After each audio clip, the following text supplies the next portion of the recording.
Almost all media worldwide is full of very disturbing pictures of young girls and boys suffering human trafficking and present-day slavery. Sophia is one of the very many millions of such desperate victims from Africa suffering in many Arab-speaking countries. However, God Almighty is not at rest. As Moses stretched his hand over the Red Sea to pave way for the children of Israel to be redeemed from slavery, so did the man of God Prophet Samuel Kakande stretch his hand towards Oman, and God rescued Sophia from death. Now let's listen to her testimony. Yes, Luganda. Praise Jesus, brethren. My name is Kakoza Haman from Mpelelwe Kanyanya. I'm here to testify to Jesus for the good things he has done for me. Seated by my side is my niece. She calls me uncle. Sophia Namala. She's called Sophia Namala. Last year, I got a message on my phone informing me that we've got knowledge that you're the uncle to Sophia Namala. But for all the time I didn't know that she had gone abroad. So the person who sent me a message told me that she's in Oman. So I asked, how would you confirm that is my niece? Can you show her to me? She took a photo of her and sent it to me on WhatsApp. I looked at the photo and I saw she was the one. And I asked that, can I speak to her? So she was given to me on email. I could see her, she too could see me. But she could not speak. She was only making a sign, a gesture with her hand. I felt so sorrowful, seeing that she's the very daughter to my sister. I didn't know where she was, and I could not even reach there. I left my job. I went to the church office and consulted. I showed them what had happened. They asked me that, did you inform the prophet about her going? And I told them no. Because the girl was staying in Masaka, yet I'm living in Kampala. So the prophet wasn't aware about her going. In the office they told me, get that very picture on your phone. Get holy water from here. Pour in it. That is what I did there and then. I got holy water from the church. I poured it on that photograph. Then I went back home.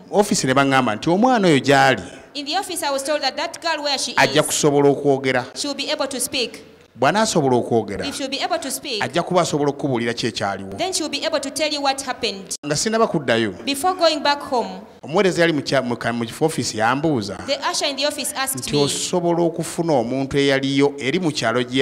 that, can you get a person who was present in the village where she came from? And this person comes and meets the man of God. Then I called in Masaka. The person she was staying with is her grandmother, the mother to her father, a very old woman of over 80 years. They informed me that she had refused because she was even annoyed because the girl never bid farewell to her when she was leaving.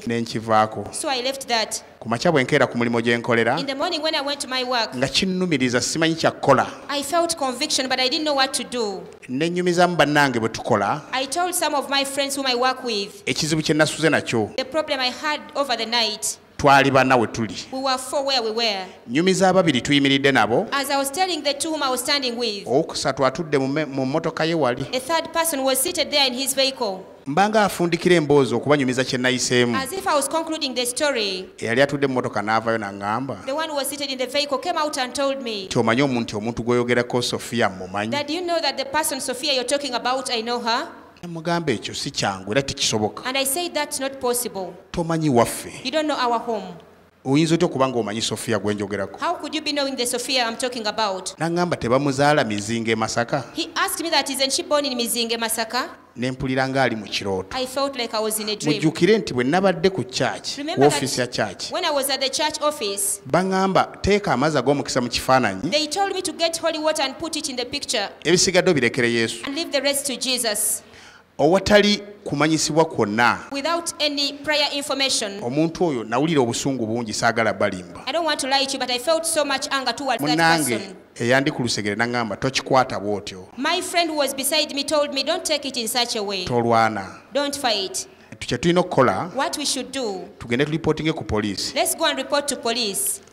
Omuntu ono ajja tutuyambako This person will help us okumanya omuntu oyo gye yagenda ne bwe yagenda. to find out how this person went and to where. Ekyo kye nakola. That is what I did. Nga sinagenda ku poliisi, Before going to police, nasooka ku kyaki I first came to church ne bagamba waliwo kyenfunye ekipya. and I told them that I've got some new news. Kirabika waliwo amanyi okugenda kw'omwana. It appears there's someone who knows about the going of this Naye guy. But mpeereddwa amagezi ngende ku poliisi mu reporting. I've been advised to go and report him to police. Ne bagamba ekyo ky'oba okola. They say do that. Ne ŋŋenda ku Ministry of Internal Affairs, So I went to Ministry of Internal mu Affairs Human Trafficking, in the Human Trafficking ne ndaba Department. director w'ekitongole ekyo, I saw the director of that organization ne mbimunnyonnyola byonna. and I explained everything to him. N'aŋŋamba tulina obuzibu abantu abafaanana bwe batyo bungi. He told me we have so many problems concerning such people. Era zino fayiro 5 oziraba You see these 5 files? z'abaana naye bo bali Saudi Arabia. They are for girls in Saudi Arabia. Tutegeka okubakomyawo. We are planning to have them brought back. Naye ekizibu ky'oŋŋambye, But the problem you've told me, omwana owo ali Oman. your child is in Oman. Oman tetuyinaayo embassy ya Uganda. In Oman, we don't have an embassy for Kati Uganda. tulina ekizibu wakati awo. So we have a problem between there. Naye kankuyitire ba officer But let me call for you the officers okuva ekireka ku Special Investigation Department. from Chileka Special Investigations Department. Osobola omwami oli okumutuukako oba anaakutolokako. Can you reach that man or maybe he will escape from you? Ne mbagumya ne mbagamba gy'ali kubanga siina kibi kye namulaze. I comforted them that he's there because I didn't show him any bad intentions. Nampa abaami babiri. So he gave me 2 Ne gentlemen. tuddayo ku mulimu eri gye nkolera. Then we went back to my job. Omwami twamusangawo Found the gentleman there. ng'anyumya mboozi agamba oyo tamumanyiira nze namugambye omwana mumanyi naye namumanya bwe nti. He was just conversing in a relaxed way and saying he shouldn't familiar me. For me, I told him I know the girl and this is how I got to know about her. Nali nva Mbalala I was coming from Barara. ne nyimirirako e Masaka. I made a stopover in Omwana Masaka n'ansaba omuyambi and the girl asked for help omuleetako e Kampala. that I bring her to Kampala. Simanyi gye yali alaga. I don't know where she was going. Era nze namuyamba ne muwayo n'emitwalo 20 I'm the one who helped her and gave her 200,000. naye namuleka mu kibuga awo. But I left her there in the city. Tumusanga ayogera ebyo byennyini, We found him saying that. bwe yandaba ne yeekanga. When he saw me, he was shocked Kuba naliko abantu babiri batamanyi. because I had 2 other people whom he didn't know. Ne bamugamba gw'omwami gundi nti They asked ye. him, are you Mr. So-and-so? He said yes. Bamugamba tukwetaaga. They told him, we need you. Mu kiseera ekyo kyennyini n'abagamba kanyingireko mu mmotoka yange nnyina bye nzijamu. During that time, he told them, let me go and pick something from my vehicle. Yali akuba masimu. But he was calling. N'abagamba bankutte era bantwala ku poliisi. He told his people that have been arrested and I'm being taken to police. Ne tuyingira mmotoka yange We entered my vehicle. ne tutandika olugendo lw'okugenda ku We poliisi. started the journey to police. Omuntu gwe yakubira essimu n'addamu n'akuba ku ssimu ye. The person he called again on his phone N'amugamba mpa abantu abo bakutwala. and said, give me to speak to those people who are taking you. N'amuwa omu ku baofiisa. So he gave to one of the officers N'amubuuza oyo mumutwala wa. and this person asked that, where are you taking him? N'amugamba nze ndi officer wa poliisi. So this one answered and said, I'm an officer of police. Omuntu ono tumutwala ekireka ku SIU We are taking him to Chileka Special Unit atuyambeko that he may help us kubanga waliwo omwana gwe tunoonya. because there's a girl we are looking for. Omwami yali ku ssimu n'amubuuza nti mu poliisi zonna eziri mu Uganda eyo gye mulabye mumutwalamu. The gentleman on phone answered and said that of all police stations in Uganda, is that the one you've chosen to take him? N'amugamba Then he told him nti nze siri mutemu, that I'm not a killer. ndi mu poliisi, I'm a police officer. nkulagiridde I've directed you. jangu ekireka ku SIU ojja tusangayo. Come to Chileka SIU, you'll find us there. Ne tugenda ekireka. So we went to Chileka. Mwami yagenda yeegaana nga bw'atamanyi Sofia. The gentleman went on denying that he doesn't know Sophia. Bwe tutuuka ekireka When we reached Chileka, ne banziza wali nkole statement, they put me aside to make a statement. n'omwami n'akola statement. The gentleman too made his statement. Simanyi bye yakola mu statement ye I don't okusooka. know what he made in his first statement. Bwe malirize yange After finishing mine, ne baŋŋamba ddayo eka. they told me go back home. N'aŋŋamba atondese wano. And he said, you're leaving me here? Ne muga sikyakuyinako obuyinza. I told him, now I don't have authority Bano over kye you. baŋŋamba kye nkola. What these people tell me is what I do. N'aŋŋamba sooka okkomewo. He said, first come back. n'agamba ofiisa oyo He told the officer mbadde nsaba njogera amazima that I request you to allow me say the truth. bwe kiba kisoboka nzireyo n'ono If possible, that I go back with this gentleman. ne bamugamba tubuulire They told him, tell us. n'akkiriza So he accepted nti amanyi Sophia Namala that he knows Sophia Namala. era yamukima e Masaka He's the one who went to collect her in n'amuleeta Masaka, n'amutuusa e Kampala brought her up to Kampala, n'amuteeka mu motoka egenda e Busia and put her in a vehicle that goes to Busia, ng'amusindikira omukyala gwe bayita Anne e Kenya e Nairobi. sending her to a woman called Anne in Kenya, Nairobi. Obutuufu ndowooza ye yali alowooza nti ekyo kimuwonya ku ssaawa eyo. Maybe he thought that that would save him at that moment. Ne bamugamba tweyanziza They told him, thank you, naye ddayo munda wali but go back in there. ebirala tunaabiraba enkya. The rest you shall see tomorrow. Ne nkomawo ku ofiisi So I came back to the church office. ne nnyonnyola bye ndabyeyo. I explained my findings. Omuweereza wa mu ofiisi n'aŋŋamba The usher in the office told me nti ekyo kikyali kituuza. that is yet little. Yesu wa Nabbi Kakande akola. Jesus of Prophet Kakande is working.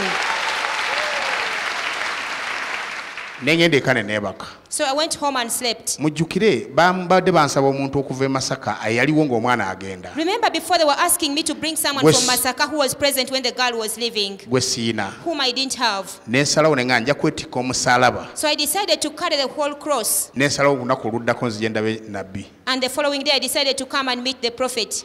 Nga sinnaba kukola ekyo. Before doing that, Abapoliisi ne bankubira. the police officers called Ne me baŋŋamba mukyala w'omwami ono and they told me that the wife to this gentleman asaba ojje ku poliisi omusisinkane abeeko kyakugamba. is asking you to come to police and meet her. She has something to say to you. Ng'ennaku z'omwezi 17 On the 17th, nzirayo ku poliisi. I went back to police Sakala omukyala w'omusibe oli. to meet the wife to the Ne prisoner. baŋŋamba oyo ye mukyala we. They told me this is his wife. Ng'omukyala anekedde bulungi nnyo mu yunifoomu ya immigration department. The lady was so smart in the immigration uniform of the department. Omwoyo ne guŋŋamba ono yakola ku bya passport okwanguya abagenda. So my spirit told me that she's the one who fastens the process of making the passports for people who are traveling. Konze Yesu wa Nabbi Kakande nyamba wano sisobolawo wanene. Then I said, Jesus of Prophet Kakande, help me. I can't manage this. It's big. Omukyala n'aŋŋamba The lady told me, ne bw'osiba omwami wange even if you imprison my husband, tekikuyamba. it will not help you. Naye tukkiriziganye Better let's agree tukole ku by'okudda kw'omwana wo and process the coming back of your kubanga niece, okugenda kwe tukumanyi. because we know about her going.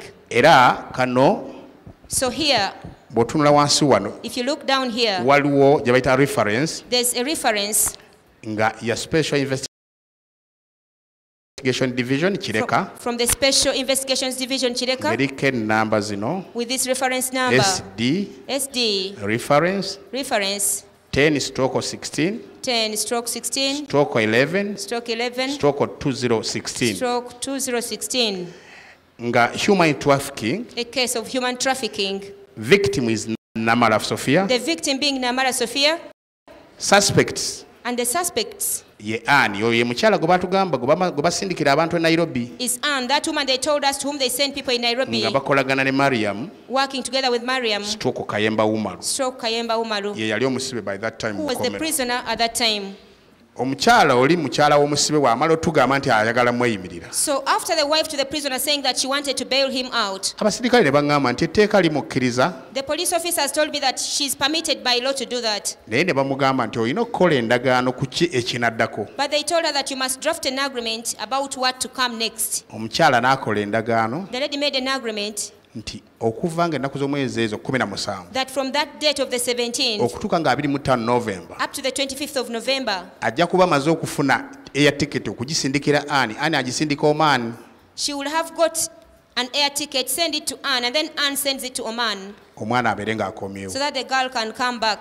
Era ennaku z'omwezi 25 That by the 25th, tusinkane ekireka ku SIU we should meet at Chireka SIU. bampe omwana They give me the girl ne fayiro eggalwewo. and the file to be closed. Eno y'endagaano gye yakola This is, omukyalo oyo. this is the agreement that the lady drafted Ennaku z'omwezi 17 on the 17th ogw'11/2016 November 2016. zino ze saawa. That was the time she Eno drafted it. agreement gye yakola This is the agreement she made, ng'akakasa nga bw'ali nti ennaku z'omwezi 25 zino confirming that by the 25th, bajja kuba bakoze ku ntegeka z'okuzza omwana. they will have made preparations for the return of the girl. Tuddeyo ekireka bamumpe They give her to me fayiro eggalwewo. and the file be closed. Nange ne ngoberera ekyo Me too, I followed that. ne nzirayo eka Then I went back home. kumakya Early morning, Nakeera ku church. I woke up early and came to church. Ne bambulya olunaku lw'okulaba okugenda mu office okulaba musajja wa Katonda. I was told the day on which to go and see man of God. Ne nyingira office ya musajja wa Katonda. Then I entered the office of man of God. Natuuka mu office ya musajja wa Katonda. On reaching in the office of man of God, nali mbugujja nnyo. I was so anxious. Nga mpulira obugumiikiriza tewali. I felt I had no patience. Nambuuza kiki. Man of God asked me, what is it? Emugamba nti mu bizibu bye nnina ebingi. And I told him that among the many problems I have, ate waliwo kino ekyokya. now there is this hot one. Omwana wa mwannyinaze The daughter to my sister yabula. Disappeared. Bangambye ali Omaani. I've been told she's in Oman. Oba nsobola mpereze tiketi aveeyo. If possible that I send a ticket and she comes back. Naye nze simanyi bwe bagenda Buwarabu nakudda. But I don't know the process of going to Arab countries and coming back. Ate n'omusibe gwe nadde nkutte yandinyambyeko. Yet even the prisoner had put to prison to help me. Baamutadde. They released him.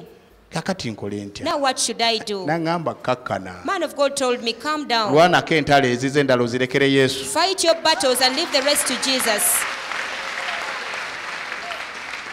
Nampa amazzi ag'omukisa gano. So the man of God gave me this holy water. Nangamba omulimu ogwo gumu. He told me that your work is one. Genda onyweko ku mazzi ago. Go and drink some of this holy Amalala water. ganaabe. Some of it bathe it. Nga bw'osindika essaala. As you send a prayer etuuka omwana wo gy'ali. to reach where your niece is. Kye nakola. That is what I did. Nakikola. I did it. Okuva nga ku nnaku nali mu ofiisi. From that day when I was in his office. Bwe ziwera nga 25. When it came to the 25th. Abasirikale tebanninda kuddayo. The police officers didn't wait for me to go Ne back. bankubira essimu. They called me Ne baŋŋamba and told me nti omukyala w'omusibe that the wife to the prisoner azze wano n'omusibe we has come here with her prisoner, ne looya. with a lawyer.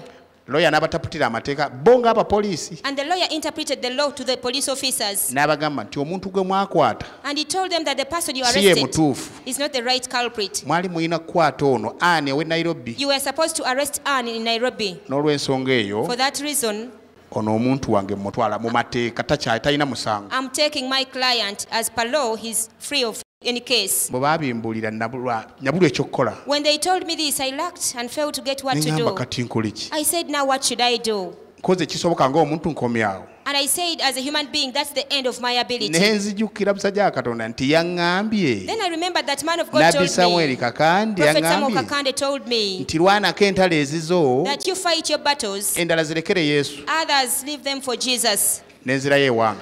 So I went back home. Nina mukwano gwange commissioner wa police. I have a friend of mine who is a police commissioner. Mukubira essimu. I called him. Ne muyitiramu embeera nga bw'eri. I explained to him the situation. Nangamba awo kyagaanye nti. He told me that if it didn't work there, nampa ennamba ya Interpol.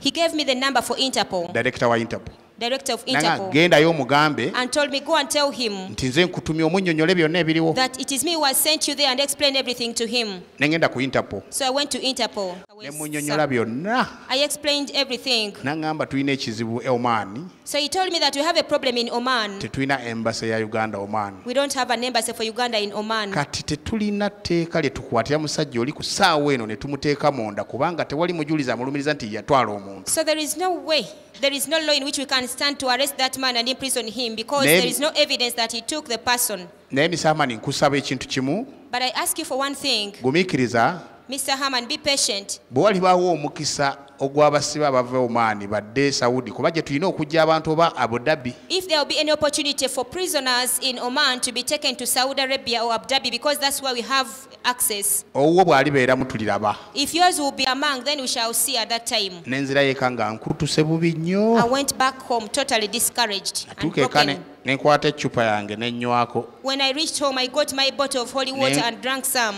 Ne nkwata ey'okubiri ne nnaabako. I got the second one and I bathed. Ne nzira ku mirimu. So I went to my work. Mu Desemba In December, ekiro kimu nga neebase one night when I was sleeping, musajja wa Katonda Nabbi Samuel Kakande n'ajja mu kirooto. the man of God, Prophet Samuel Kakande, appeared to me in the dream N'ambuuza nti ennaku ennyingi gy'olimu yaaki. and asked me that, why are you in deep sorrow? Ne mugamba omwana gwe nakuloopera nti yabula simulabanga n'omusibe gwe nali nkutte baamuta kati ndi awo. So I told him that the girl whom I came and reported to you that she was taken and disappeared, I've never found her. Even the prisoner I took to prison, he was released. So I'm just confused. I'm just there. N'angamba kati wulira ebigambo bino. So he told me that now, listen to the following words. Omwana gy'ali mulamu The girl is there and she's era alive ajja kudda e Uganda. and she will come back to Uganda.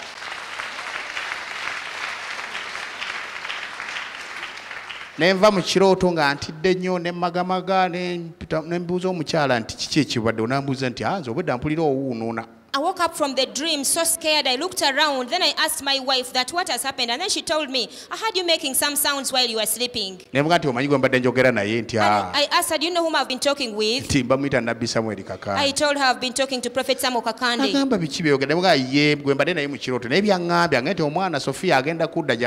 She asked me that, what are you saying? And I told her, yes, I've talked to Prophet Samuel Kakande and he's told me that the girl Sophia is alive and she'll come back alive and well. From there, buli mwezi nga nfuna ekirooto kyo kyekisinkana nabbi kimu. Every month I would get a dream when I'm meeting with the prophet. Ku lwokubiri lwa wiiki gye tumalako. Tuesday of the week we are finishing today. Bwe nkwata essimu yange ku makya saa 12:30. When I picked my phone early at 6:30 a.m. nga mpulyamu eddoboozi lya Sophia. I heard the voice of Sophia. Angamba kojja konze wangi. Uncle, I said yes. Konze gwa ntize Sophia. Who are you? And she said I'm Sophia. Oliwa kuba saasooka kulaba koodi. Where are you? I didn't first look at the code. Nagamba ndi wa mama Pauline Ensangi. She said I'm at mommy's home, Pauline in Ensangi.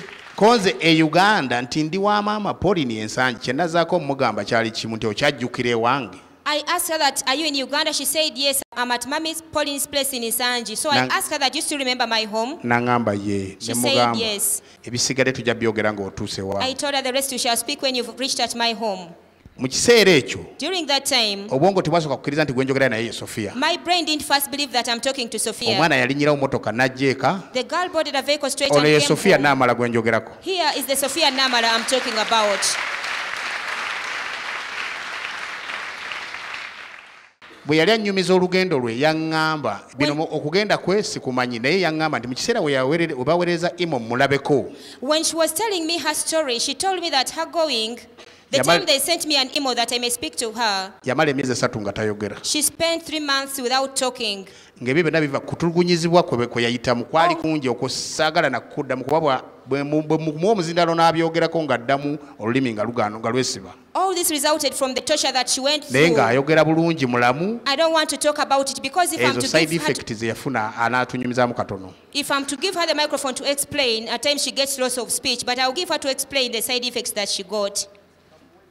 I'll give her to tell you. Praise Jesus, brethren. My name is Namala Sophia. Right from home in Masaka, I grew up with that child. Wumalu, the one who took me abroad. He found me sleeping in town where I was teaching. It's the same place I was sleeping in.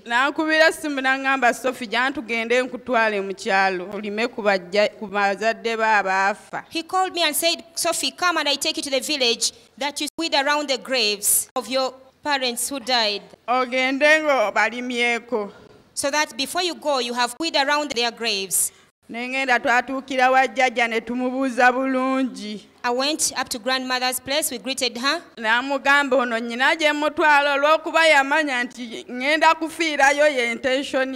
He told her that I'm taking her somewhere because he knew that where I'm going to die from there.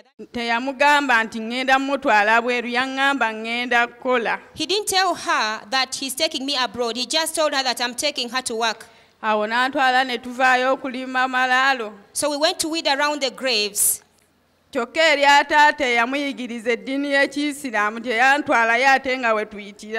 the grave of the father who taught him and initiated him into Islamic. He never took me there, yet we were passing via the same grave.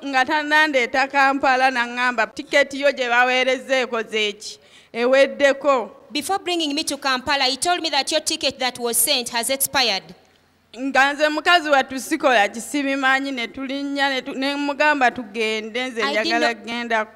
didn't know anything, so I told him, okay, let's go. For me, I want to go and work.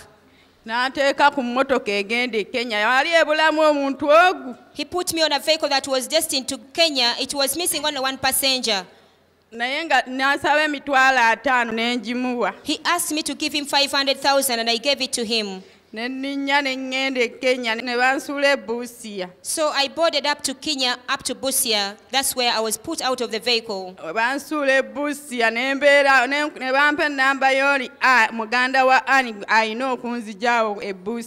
they dropped me in Busia, they gave me the number to the sister of Anne, and this is the person who was supposed to pick me from Busia. I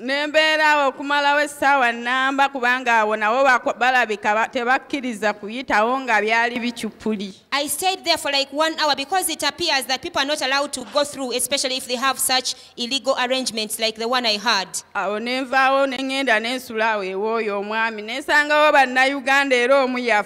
So from there I went and spent a night at that gentleman's place. I found some Ugandans there and one died. WhatsApp mu Uganda and you can die anywhere. And I sent a WhatsApp message to Uganda saying that you can die anywhere. Because of money. My OG here in Uganda asked me that, Sophie, are you doing this because of money? So I left that, and from Busia, I was taken to Kenya. I reached Kenya at 6 o'clock. I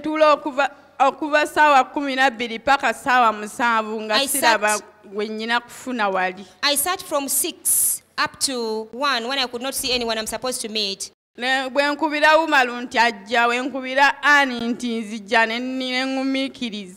called Woman, he told me I'm coming. When I would call Anne, she would say I'm coming. So I stayed there waiting patiently. She came and told me that we sent you a ticket already. Why did you refuse to come? Muscat. So I boarded and reached Muscat. They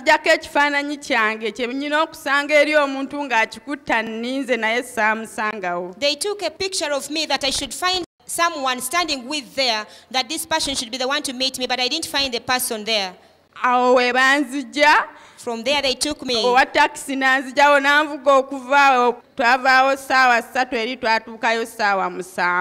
taxi man rode me on a long journey from 9 o'clock up to 1 o'clock. We were traveling in the taxi on that journey.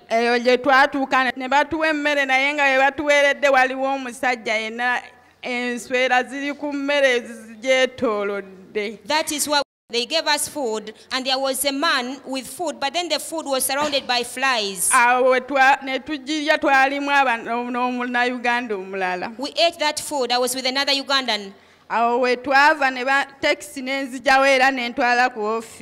taxi took me from there up to the office. When I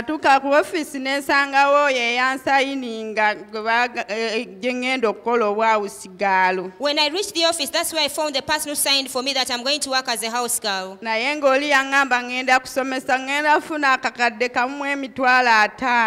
the person who took me told me that I'm going to do the work of teaching and I'll be paid 1.5 million.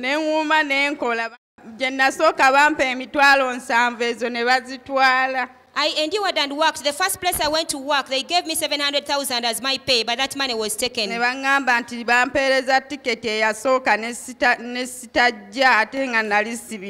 they said why they did this, because they sent me the first air ticket and I didn't come. So they were accusing me, yet for me I wasn't aware of it. The work was too much, so I told the office, change for me and get me another place to work from.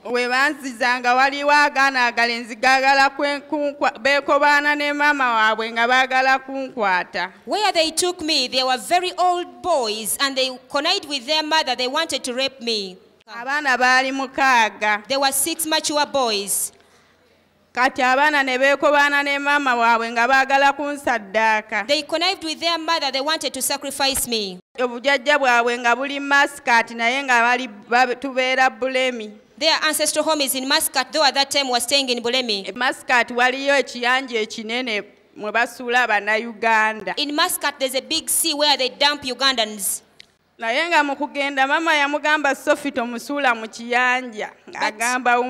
In going, my mother told Umaru not to dump me into the sea.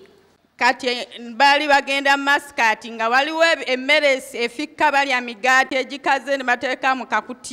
they were going to Muscat and they normally eat dry bread, and some of the balance of the bread they put into a sack.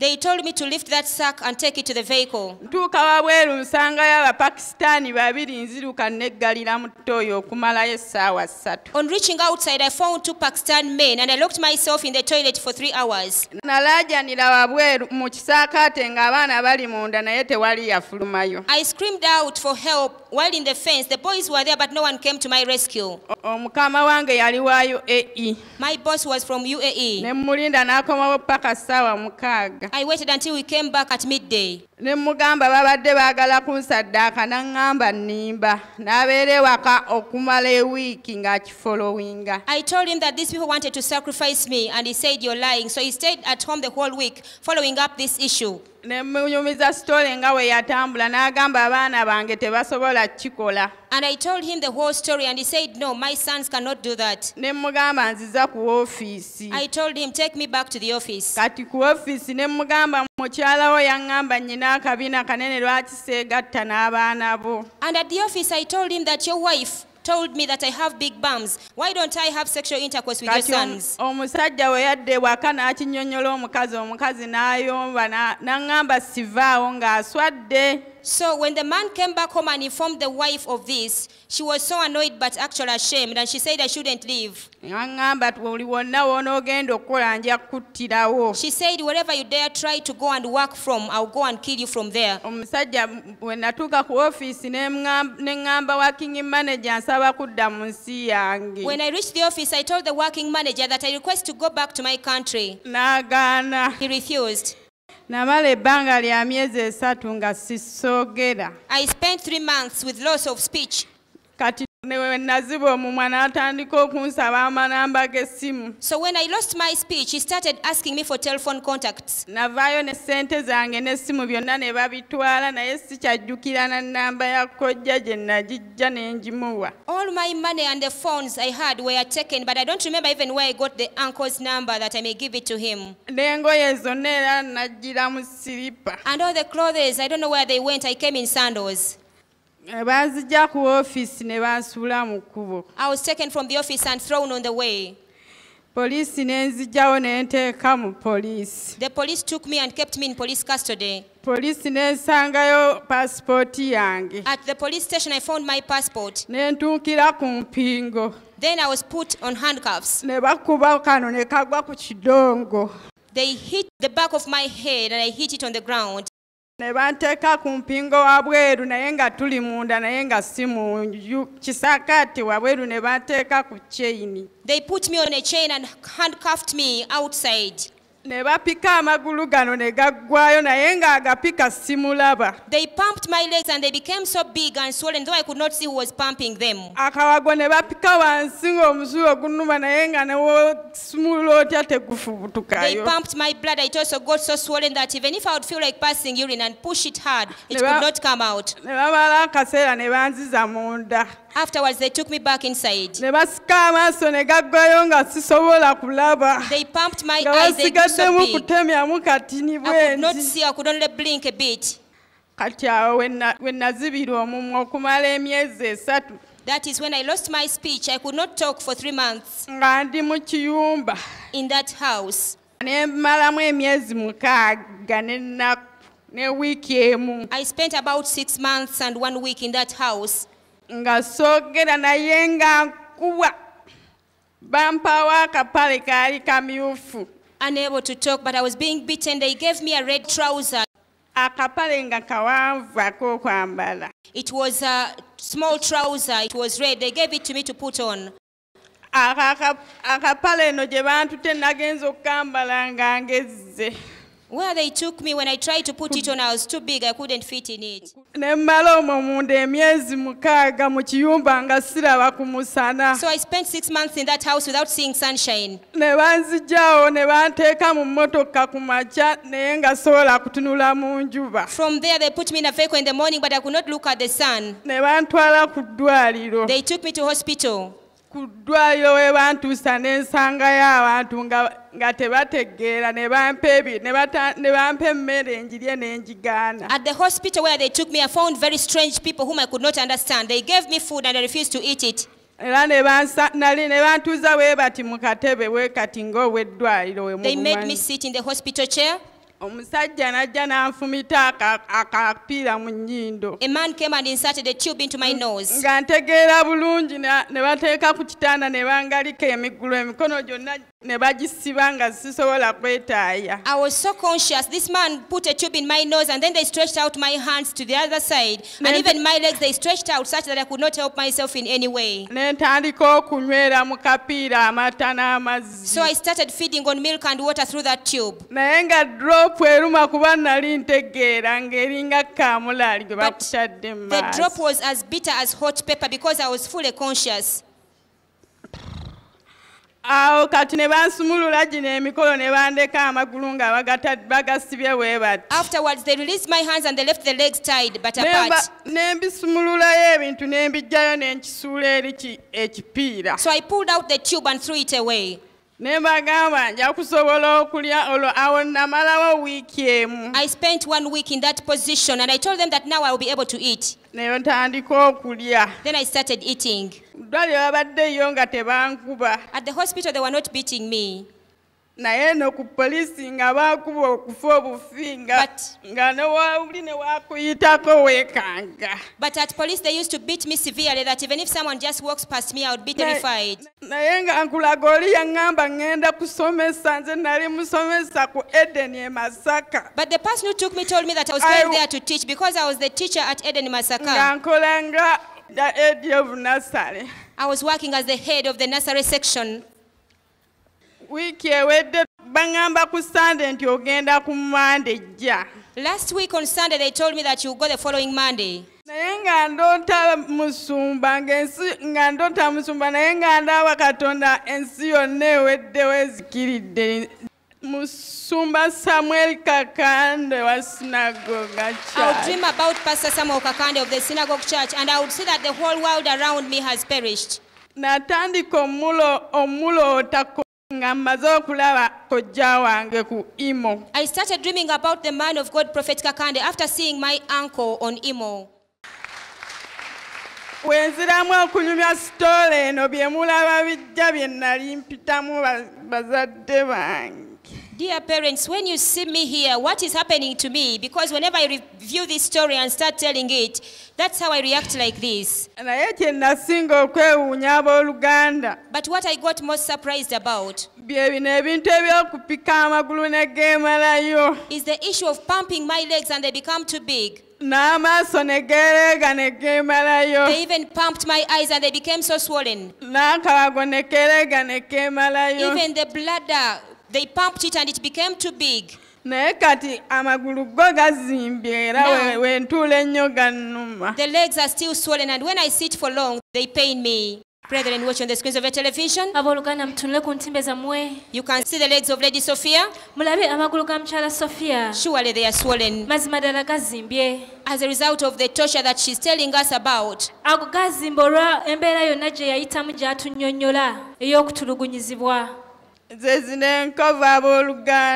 These are the scars, brethren.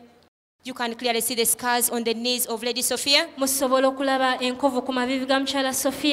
All these are an indication of the affliction that she went through in Oman. Wenjogera wano tosobola kikkiriza naye nze nafe 100% neeyitamu. When I tell you this, you may not believe it, but to say I died 100 and above %. Naye Musumba Kakande Samuel akola ne Yesu. But Pastor Samuel Kakande works and he's Jesus. Sunday lwatuuka ne baŋŋamba ogenda. When Sunday came, they told me that you're going. Ŋŋamba oba ne abigobyeko nga sikyalina kye mmanyi. I wondered who was processing all this. N'ennaku sizimanyi nti olwaleero Lwakubiri. I didn't know anything anymore. I could not even tell that today is Tuesday. Awe natandikira okutegeera nti olwaleero Lwakubiri. That is when I started realizing that today is Tuesday. Kati awo ne mbeera nga sikyebaka nsanyuse njagala kudda mu nsi yange ndabe ku musana. So I was so happy because I wanted to come back to my country and be able to see the sunshine again. Kati waliwo omusawo eyaŋŋamba nja kutemaatema nkusse mu firiji. There's a doctor who said that I'll cut you to pieces and put you in the refrigerator. kati ku lunaku olw'okusande we lwatuuka ye yasookera ddala ku mwanjo. When it came to Sunday, he was the first to come at the door. Ne baŋŋamba poliisi ekunona. They told me police is coming for you. Ne ŋŋamba leero ŋŋenze mu firiigi kuba ye yabeeranga nsiibula. And I said, oh, today I'm going to the fridge because he was bidding me farewell. Poliisi ne ntwala. The police took me. Ne banteeka mu kaduukulu nga kanyogogga. They put me in a very cold cell. N'ekiyumba kye twasulamu engamu eno mu ddwaliro nga kinyogogga. Even the house we were sleeping in hospital was so cold. Ne mbeera awo. I stayed there. Ne banona ne bantwala ku airport. Then afterwards they came for me and took me to the airport. Awo n'ensula Abu Dhabi. So I spent a night in Abu Dhabi. Nga tebampadde wadde olukumi lw'e Uganda olunzijjaawo. Without even being given 1,000 shillings for Uganda. Bwe bantuusa Abu Dhabi. When they brought me to Abu Dhabi, ne nsangawo Abannayuganda nga boogera Luganda. I found some Ugandans and they were speaking Luganda. Nabasanga banyumyera ku kutulugunyizibwa kw'Abannayuganda mu Oman. I found them talking about the torture of Ugandans in Oman. Ne bankwatira $50,000 ne bagimpa. They gave me 50,000. Naye nga jjukira nti bansuula mu nnyonyi naye era nali ŋŋenda kudda mu poliisi ya Uganda kuba nali sirina ssente zinzijja ku poliisi. But remember that even though they dumped me in the plane to bring me back to Uganda, I was still destined to go to police in Uganda because I didn't have money to take me up to my home. Era ebyo byonna simanyi yagula tiketi najjanga kwegamba wonoogamba oba tuki.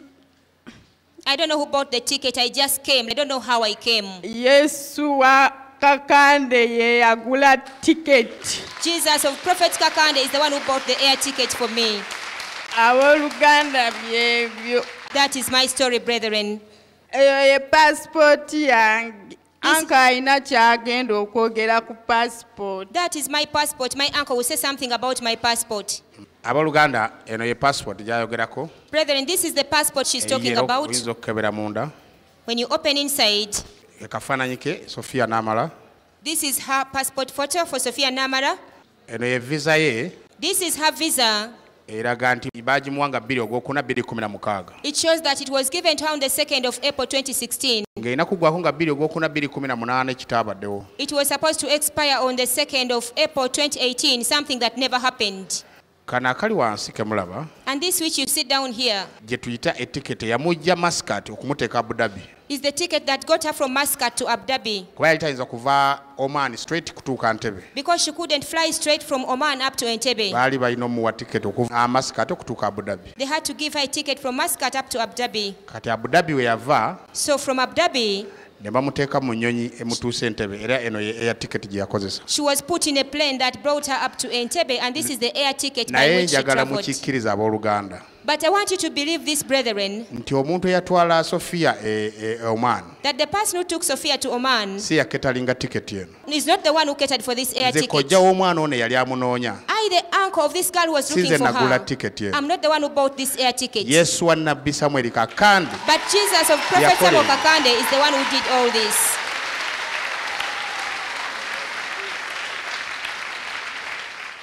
Yensonga lwaki ndi wano okuweera Yesu wa Nabbi Kakande obujulizi. That is why I'm here to testify to Jesus nga of Prophet Samuel mwebaza Kakande, byonna byankoledde. thanking him for all that he has done for me. Naye kino kinene nnyo. But this is so big. Abooluganda nkubiriza bato bannange oba abooluganda bannange bonna abali mu nsi yaffe Uganda. I urge all the brethren, sisters and brothers in this country of Uganda, Woba onoogenda mu nsi yonna oyitire wa Pastor Samuel Kakande. if you are to go abroad to any country, first come to the man of God, Prophet Samuel Kakande. Bw'oyitire wa Nabbi Samuel Kakande byonna bijja kuba bituufu. If you pass via Prophet Samuel Kakande, your entire journey will be truthful.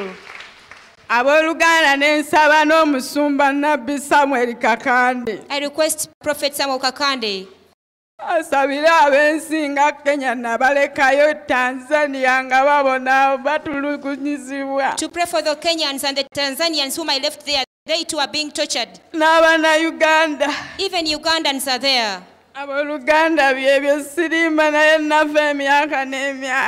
That is my story, brethren. It's all true. I thank Prophet Samuel Kakande and the Synagogue Church. I also thank Jesus. I thank Jesus of Prophet Samuel Kakande. Not only this of bringing back the daughter to my sister, but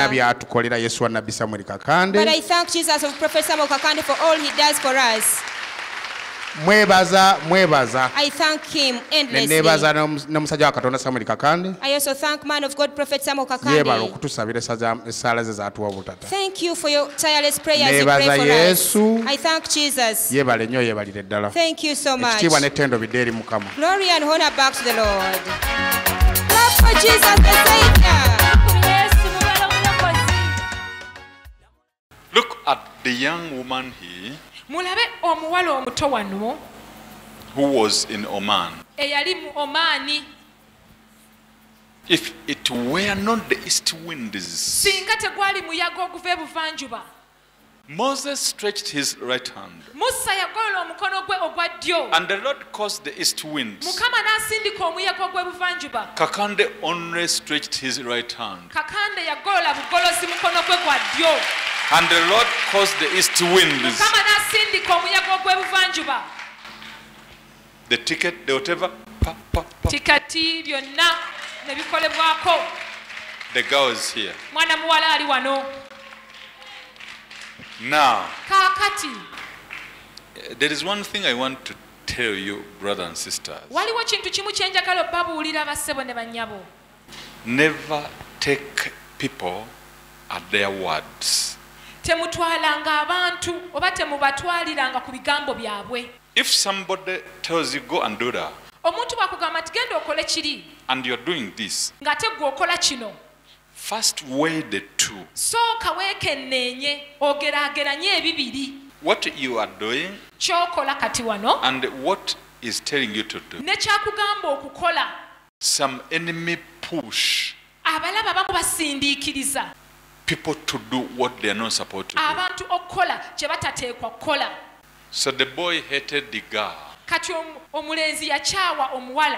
since childhood. I said, yes. Go and weed at your parents' graves, knowing that the girl will never come back. The boy knew what he was doing, and saw the girl of nothing. She left her profession. Sometimes when you're okay, you think you are not okay. You look at other people and say they are better than you. You better face the sea.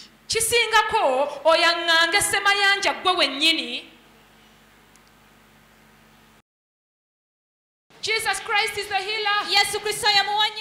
Lady Sophia with post-traumatic stress.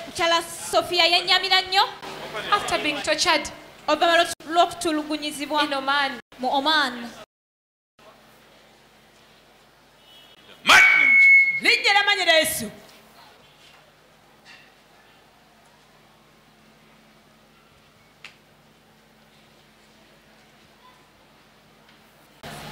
What's up? Situka Sophie. Go, you are free. Gendo oli waddembe. Thank you, Jesus. Thank you, Holy Spirit. Jesus Christ is the healer.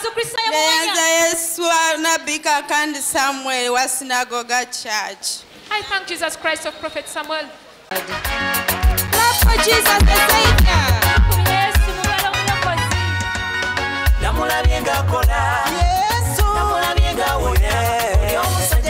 Chimulima kusinagoga wajyo musanga bikakande Yesu wenga kola bikakande Yesu wenga wonya abajanga bakaba ngabalwadde nnyo baddayo babuka bikakande Yesu wenga kola bikakande Yesu wenga wonya abajanga balwala obwavu baddayo bagagga bafunze